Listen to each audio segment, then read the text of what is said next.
All right, guys, we're still here in the field at the Salty Butcher 30A. I've got a few more items that I want you to check out, so let's head on.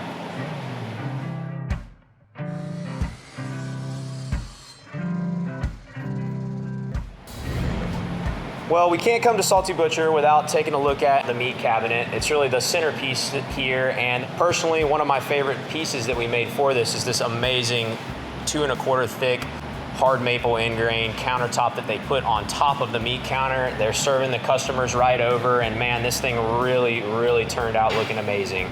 This countertop here, all hard maple as well. These long tops, though, we actually had to make in multiple sections so that they could be efficiently delivered, brought into the job site and installed. So we connected everything. You wouldn't see it on a joint line with epoxy and then floating tenon joinery. So that makes it so that this is never coming apart once it's on site and it's installed and in place.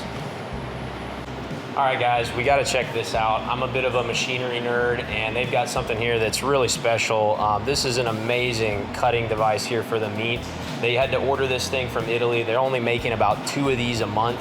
That is really cool. Got to highlight amazing machinery when we see it. This looks like some of the things we have in our shop, but instead of wood, it's cutting up the meat they have here.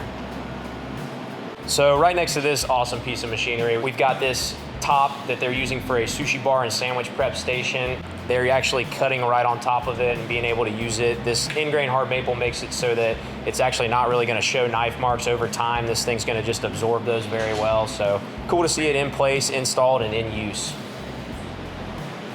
Last but not least are these amazing bent laminations. So we actually saw in episode 1 of season 1, the Ogden frame saw that actually cuts the veneers out of our soft maple boards for this application.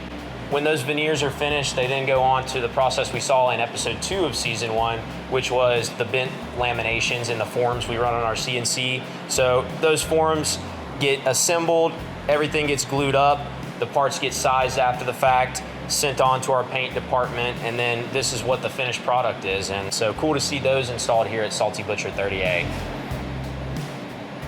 And thank you again to Salty Butcher for letting us come out and film today. Please come check them out. They're here in Greenway Station in Seagrove, Florida. Got an awesome array of products, and man, it's cool to see our product installed here on site. And we've got more of that coming in the next episode. I'll see you guys there. If you're enjoying these episodes, please like and subscribe to our channel. Drop a comment and let us know things that you'd like to learn about, things you'd like to see. We want these to be something that people enjoy watching, so please share with your friends, like, comment, and subscribe. Thank you.